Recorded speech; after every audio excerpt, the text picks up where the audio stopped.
I say to you quite tastelessly that more women died on the back seat of Senator Edward Kennedy's car at Chappaquiddick than ever died in a gas chamber at Auschwitz.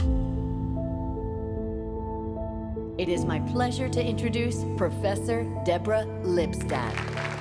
Whatever the reasons that people become deniers, they often have an agenda which they won't admit to. Why do you continually denigrate the work of David Irving? You can have opinions about the Holocaust, but I won't meet with anyone who says the Holocaust didn't happen. Professor Lipstadt, I am that David Irving. And I've got $1,000 to give anyone who can show me a document that proves the Holocaust. I will not debate you, not here, not now, not Because ever. you can't. Well, Irving's just sent us notice of a suit to be filed in the High Court. Miss Lipstadt has done very real damage to my professional existence. What did you say about him? I think I called him a liar and a falsifier of history. You better get yourself lawyered up.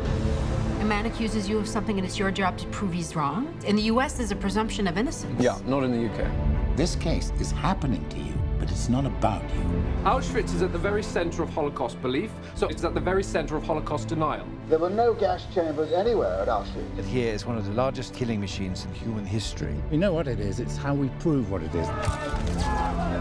What if we lose? Suddenly it becomes acceptable to say the Holocaust didn't happen? The word denier is particularly evil. Well, freedom of speech means you can say whatever you want. The phrase is a poison to which there is no antidote. What you can't do is lie and expect not to be accountable for it. There are no holes in that roof. Therefore, there never were any gas chambers. No holes, no Holocaust. He wanted a catchy phrase. He's got it. Where's the evidence? Where's the proof? Not all opinions are equal.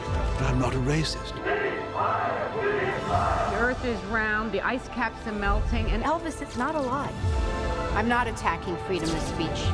I've been defending my right to stand up against someone who wants to pervert the truth.